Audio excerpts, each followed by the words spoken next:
भगवान विष्णु से सप्तऋषियों ने पूछा, मनुष्य को किस पाप कर्म के कारण दुखदायी संतान प्राप्त होती है?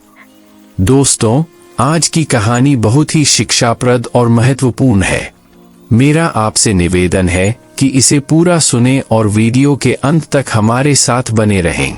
इसे सुनने से आपको अवश्य भगवान विष्णु का आशीर्वाद प्राप्त होगा। एक बार की बात है, भगवान विष्णु और माता लक्ष्मी दोनों क्षीर सागर में निवास कर रहे थे। तभी सप्तऋषि हरे विष्णु का जाप करते हुए वहां पहुंचे।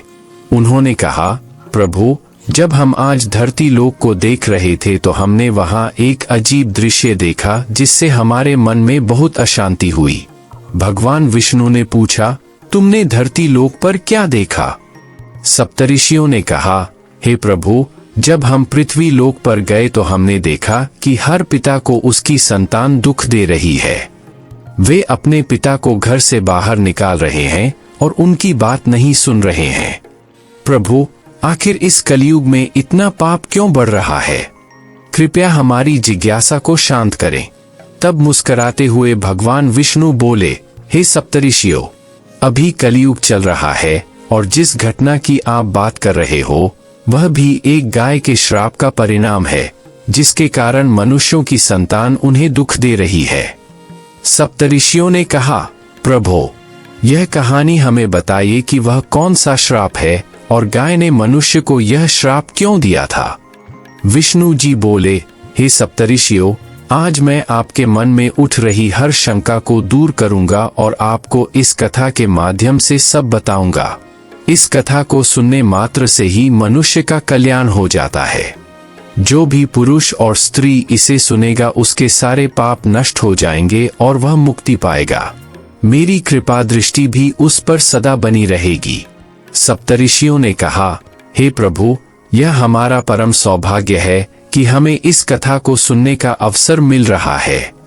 भगवान विष्णु बोले, हे सप्तऋषियों, मैं तुम्हें एक कहानी सुनाता हूँ जिसमें तुम्हारे मन के सारे प्रश्नों का उत्तर मिल जाएगा।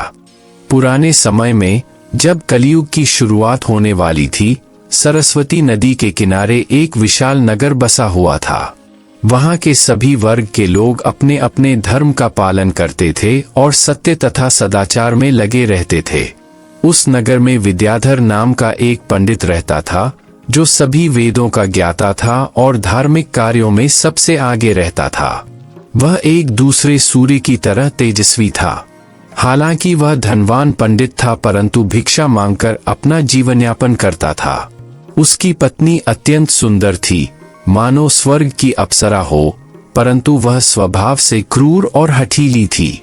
उसे अपने रूप और धन पर बहुत अभिमान था।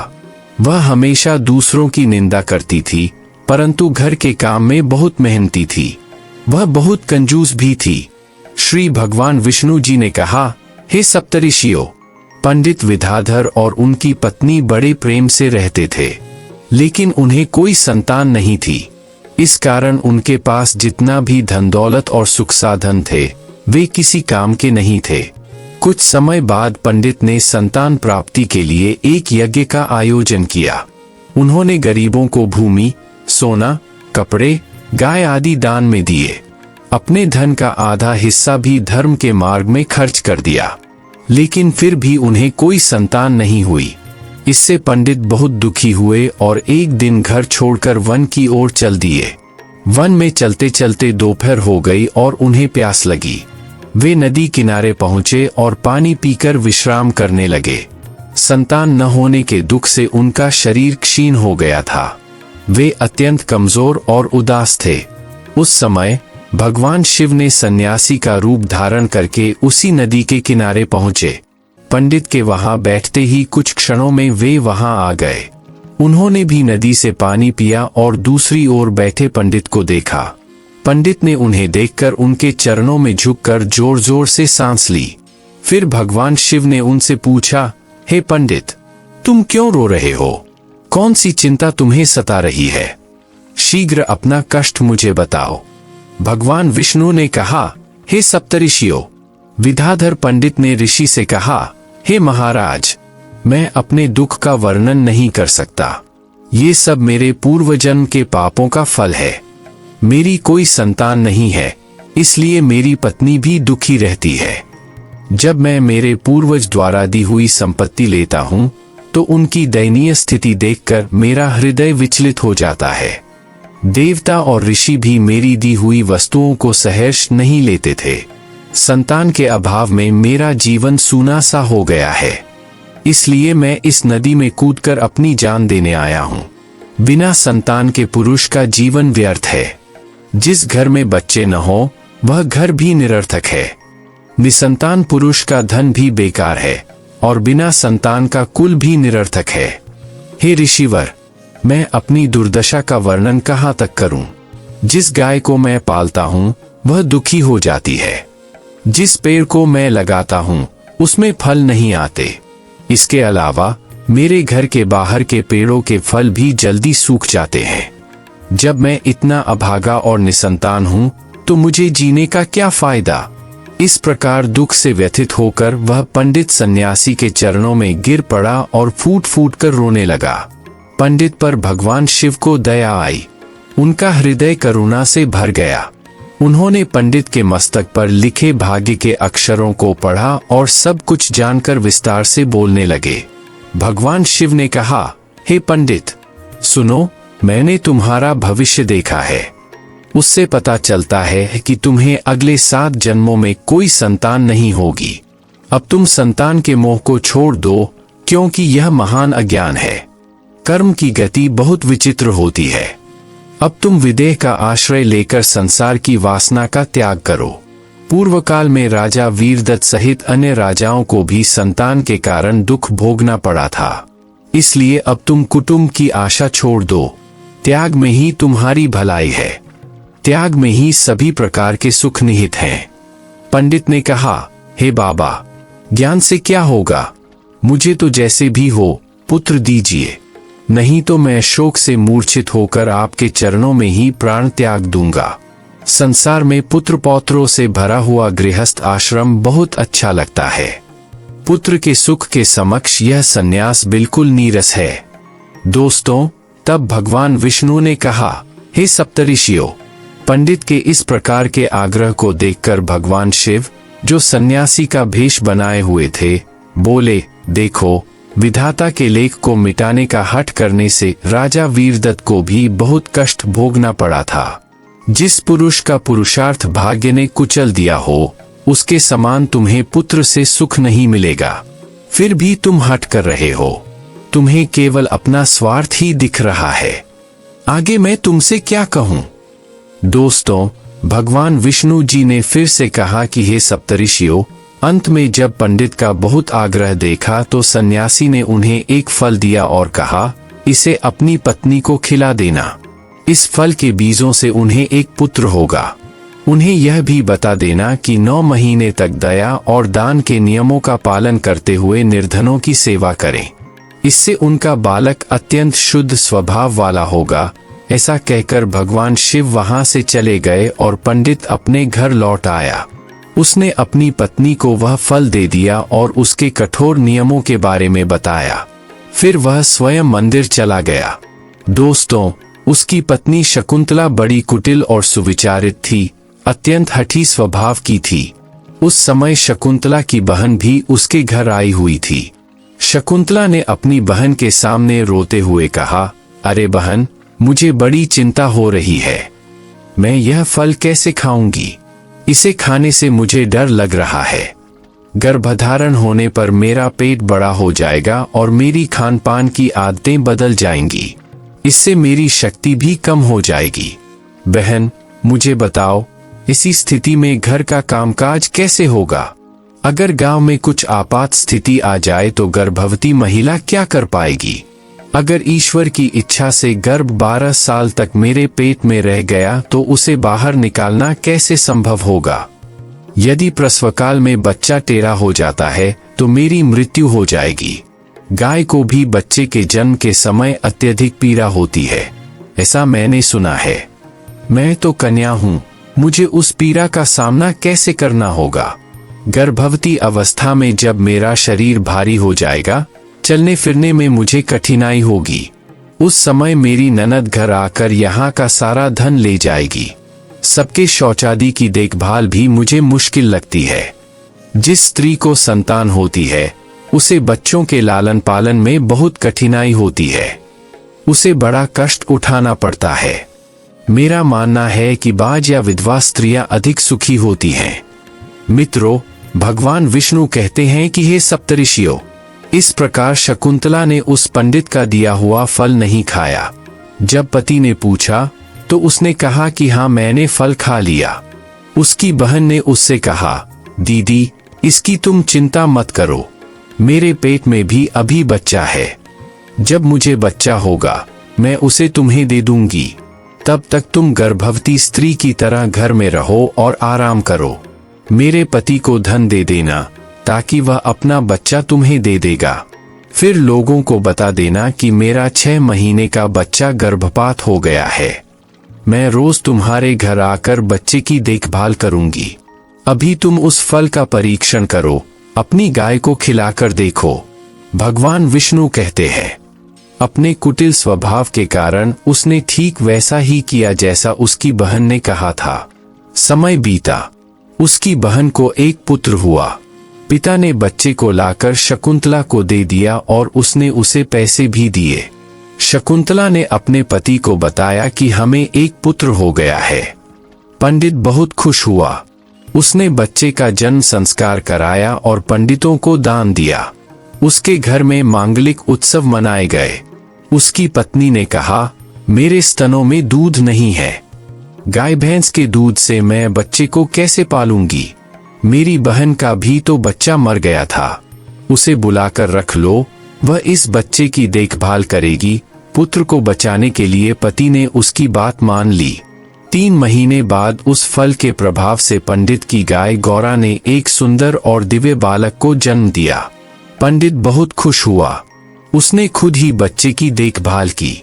यह खबर सुनकर सभी लोग बच्चे को देखने आए और आश्चर्य व्यक्त किया कि गाय से भी देवता जैसा बच्चा पैदा हुआ है। लेकिन किसी को भी इस रहस्य का पता नहीं चला। बच्चे की बुद्धिमत्ता देखकर पंडित ने उसका नाम ज्ञानवर्धक रख दिया। फिर दोस्तों, भगवान विष्णु भी बताते हैं कि एक दिन पंडित बाहर गया हुआ था। उसकी पत्नी की बहन भी बीमार पड़ गई थी, इसलिए उसे दोनों बच्चों की देखभाल करनी पड़ रही थी। उसने गौरा गाय का दूध निकाला और केवल अपने बेटे को पिलाया, ज्ञानवर्धक को नहीं। वह हमेशा उसका बुरा करती थी, उसे मारती पीटती और गालियां देती थी। उसी दिन उसे लगा कि आज कोई घर पर नहीं है, यह सही मौका है ज्ञानवर्धक को मारने का, क्योंकि भविष्य में वह भी उनकी संपत्ति का वारिस बनेगा, जबकि उसका बेटा इस सारे धन का अकेला वारिस होगा। इसलिए उसने ज्ञानवर्धक को जहर देने का निर्णय लिया और ऐसा किया। दोनों बच्चे मात्र 2 साल के थे। उसने ज्ञानवर्धक को गौरा के दूध में जहर मिलाकर पिला दिया। लेकिन ज्ञानवर्धक भगवान शिव का आशीर्वाद था, इसलिए उस पर विष का कोई असर नहीं हुआ। वह रेंगते हुए मां के पास पहुंच गया। दोस्तों, भगवान विष्णु ने कहा कि हे सप्तऋषियों, एक गाय ने अपने पुत्र को भूखा देखकर बहुत दुखी होकर भगवान विष्णु का स्मरण किया और अपने बच्चे के पेट भरने के लिए विलाप किया। तभी भगवान शिव के आशीर्वाद से बच्चा तुरंत ठीक हो गया और अपनी मां का दूध पीने लगा। फिर भगवान विष्णु ने कहा कि हे सप्तऋषियों, वह गौरा गाय क्रोध में आकर एक पंडित की पत्नी के अपराध को देखकर उसे श्राप दे दिया कि हे ईश्वर, अगर मैं सत्यवादी हूं तो संसार को साक्षी मानते हुए सभी स्त्रियों को यह श्राप देती हूं कि जो कोई भी स्त्री अपने या पराये बच्चों में भेदभाव करेगी या दूसरों के बच्चों को पीड़ा देगी, उसके बच्चे भी उसे जीवन भर पीड़ा देंगे और उसे त्याग देंगे। जब माता पिता को सहारे की सबसे ज्यादा जरूरत होगी, तब उनके बच्चे उन्हें छोड़ देंगे। यह मेरा श्राप है। भगवान विष्णु ने कहा कि हे सप्तऋषियों, जब दोनों बच्चे बड़े हुए तो पंडित का बेटा ज्ञानी बना, लेकिन उस स्त्री का बेटा बहुत दुष्ट निकला। वह अशुद्ध भोजन करता, क्रोधी रहता और बुरी चीजें इकट्ठा करता। वह सबका भोजन छीनता, चोरी करता, लोगों से झगड़ा करता, आग लगाता और बच्चों को पकड़कर कुएं में फेंक देता। वह हिंसा करने लगा और हथियार लेकर गरीबों और अंधों को परेशान करता। वह चंडालों के साथ घूमता, कुत्तों के साथ शिकार करता और पिता का धन नारियों पर उड़ाता। एक दिन विद्याधर के पुत्र ने अपने माता पिता से झगड़ा करके उन्हें घर से बाहर निकाल दिया, क्योंकि विद्याधर के पास अब कोई धन शेष नहीं था। वह फूट फूट कर रोने लगा और कहने लगा, इस तरह का पुत्र होने से तो पुत्रहीन होना ही बेहतर है। कुपुत्र बहुत दुखदाई होता है। अब मैं कहाँ जाऊं? कौन मेरा दुख दूर करेगा? मुझ पर बहुत भारी कष्ट आ पड़ा है। इस दुख से अब मैं अपने प्राण भी कैसे बचाऊं? शायद मुझे इसी दुख में अपने प्राण त्यागने पड़ेंगे। उसी समय ज्ञानवर्धक जी वहां आ गए। उन्होंने वैराग्य का महत्व समझाते हुए अपने पिता को समझाना शुरू कर दिया। पिताजी, इस संसार में कुछ भी स्थायी नहीं है। यह सिर्फ जीवों को मोह में डालने वाला है। यहाँ कौन किसका पुत्र है और किसका धन, इसमें आसक्त होकर भटकना पड़ता है। इंद्र या चक्रवर्ती राजाओं को भी कोई सुख नहीं है। सुख तो केवल एकांतवासी बैरागी ऋषियों और मुनियों को ही है।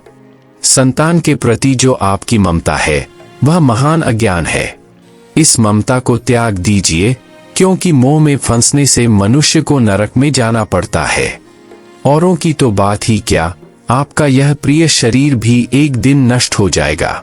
यह आपको छोड़कर चला जाएगा। इसलिए अभी से सब कुछ छोड़कर आप वन में चले जाइए। विद्याधर, जो एक पंडित था, उसने ज्ञानवर्धक की बात सुनकर वन जाने का निर्णय लिया। उसने कहा, हे पुत्र, मुझे विस्तार से बताओ कि वन में रहकर मुझे क्या करना चाहिए। मैं एक दुखी आत्मा हूँ, स्नेह के बंधनों में बंध कर अपंग हो गया हूँ। इस ग्रह रूपी अंधकार में पड़ा हूँ। पुत्र, तुम निश्चय ही मेरा उद्धार करोगे। तब ज्ञानवर्धक बोला, पिताजी, इस शरीर के हड्डी, मांस और रक्त के 3 योगों का अभिमान छोड़िए। ये मेरे हैं, ऐसे भाव को सदा के लिए त्याग दीजिए। इस भंगुर संसार को निरंतर देखिए और केवल वैराग्य रस का आस्वादन कीजिए। भगवान के भजन में लीन रहिए और उन्हें सदैव स्मरण कीजिए। केवल धर्म का आश्रय लीजिए। कामना से किए गए लौकिक धर्मों को त्याग दीजिए। साधुओं की सेवा कीजिए। मन की सभी इच्छाओं और भोग की लालसा को त्याग दीजिए। दूसरों के गुणदोषों पर विचार न करते हुए निरंतर भगवत सेवा और भगवान की कथा का रसास्वादन कीजिए।